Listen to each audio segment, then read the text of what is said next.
Welcome home to St. Anne's.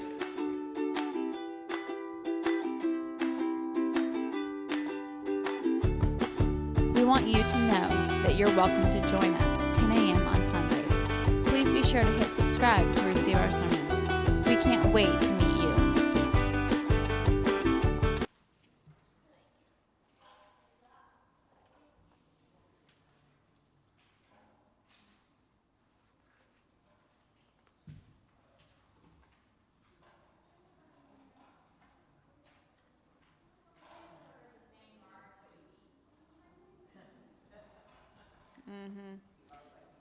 So years and years ago, I had a neurologist, actually my favorite neurologist of all time.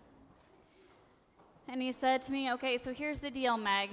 Everyone should eat this way.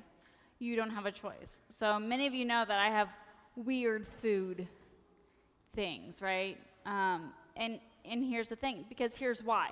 What we put into our body, and we've known this throughout time. In fact, one of the original medical pieces of advice was let food be your medicine. Medicine is your food, and food is your medicine. And we've forgotten that, I think, because we've gotten really fat and spoiled and rich. And the more fat and spoiled and rich we get, the further we get from the reality that what we put into our bodies actually does matter. But at this time, they would have understood that. Okay? So Jesus is playing with an idea, and I realize we've spent a lot of time with the bread of life, haven't we, lately? Are you guys like, I feel like last week I literally took a break from bread of life. I was like, we're preaching on the Old Testament. We've done so much bread of life. But I think it is really, really important for us to think about this image because it is one that can be very, very impactful for us. Because we forget that that we are intertwined with our environment, right? Like I said, the richer and the fatter and the sassier we get, the more we think that we've removed from nature and from being a part of creation and the earth and our human bodies, right? We now think we're up here. If you just give me a pill or a shot, then I'll be fine.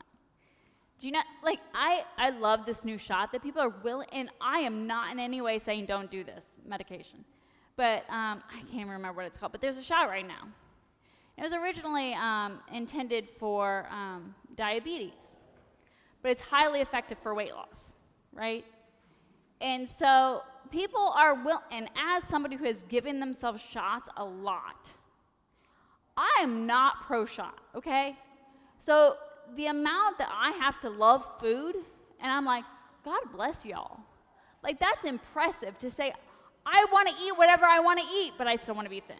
So I'm willing to inject myself. I'm like, oh, heavens above, God bless. And in no way am I saying don't take that medication. Or please do not hear that as like this is a bad thing. But we have really removed ourselves from this idea that we literally are what we eat. So Jesus is playing with this concept. And I do think it's funny because they're like, so you're a cannibal? Are you a proponent of cannibalism? And before you laugh too much, the Romans really did. They're like, oh my God, those crazy Christians. They're about eating people. They're about eating their leader. That's gross. And in early Judaism, like one of the separations, because remember, the early Christians and the early Jews, they're basically the same thing. And for everyone around them, looking at them, they're basically the same thing. And the only person that you hate more than your enemy is the person who's just like you, right? Like, oh, no, we are not the same. We are not the same. And so they get into this bickering war. But one of them is that Christians are cannibals. I don't know if you knew that about us or not.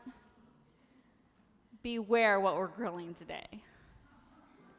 No, but anyway, but I do want us to think about it differently because what Jesus is saying is that when we participate in Eucharist, we are literally changed. And I think that's something we don't talk a lot about the Eucharist, and I feel like maybe we should talk more about it that's your priest's fault, really.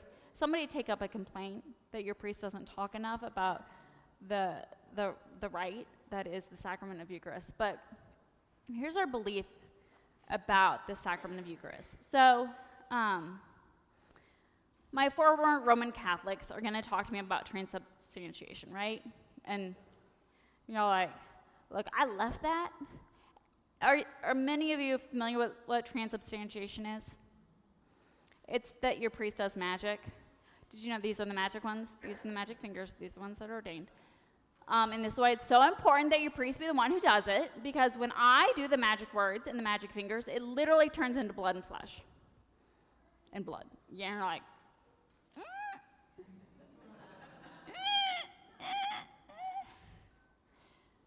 but that's transubstantiation. But in the Anglican tradition, we don't have quite that take on it. We don't go as far as super, super Protestant, where they're like, it's literally just a reenactment, like, right? It means nothing.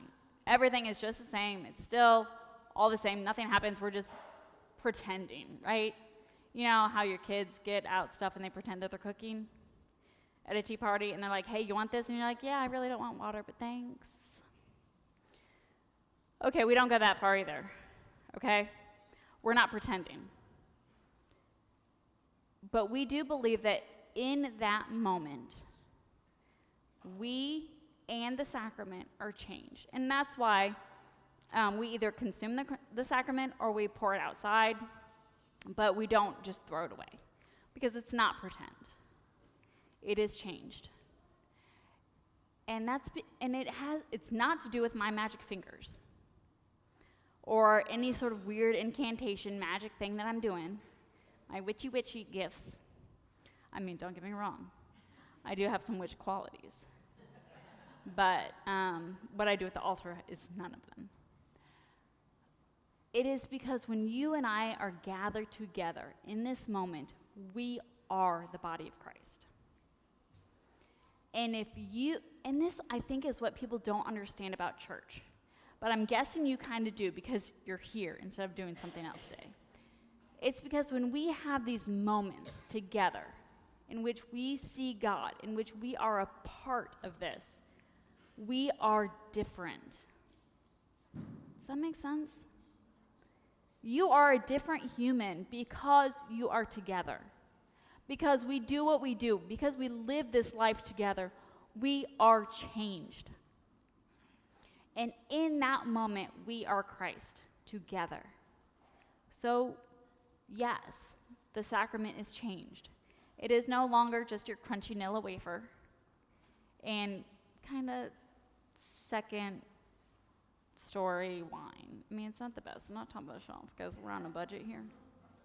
I mean, I will say I do insist that we have a Missouri wine because, I am pro-local, but it's not top shelf.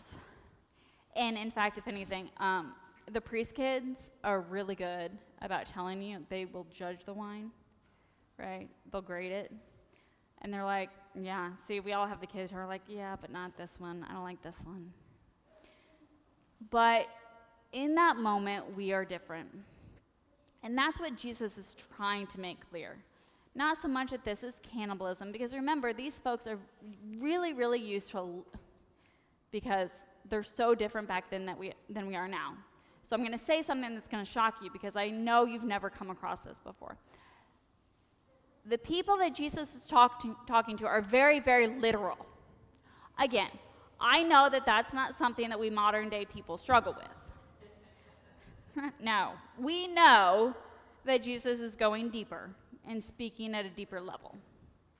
But sometimes, in history, there were people who were literal thinkers. So Jesus is saying, no, not that. You're missing the point. We're going deeper than that. It is not about the actual stuff or the actual substance of what's going on up here. It is our substance and who we are and who we become when we are together. That's the bread of life. And because if you do that, you can't help but be changed. When we live together in community and when we participate in God's gifts in this world, we are different. It makes a difference. We live differently. We see differently. We interact differently. And sometimes it doesn't make sense to people. They're like, well, why don't you do things this way? Why don't you believe this? It's because we can't. Because we are so intertwined with Christ's body that we can't see the world the way that the world sees itself.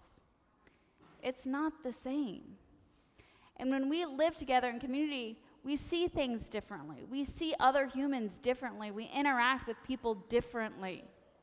We can't see the world in a selfish, individualistic way because we know that that doesn't make sense, that that's not God, that that's not Christ. It is not about eating people. It is not about the substance of what you and I are doing. It is about when we are together, we are literally, not figuratively, we are literally Christ's body in the world. Literally. And that's huge. That is huge. And frankly, that's why we just keep doing the same gospel over and over and over. You'll get a different sermon someday, I swear.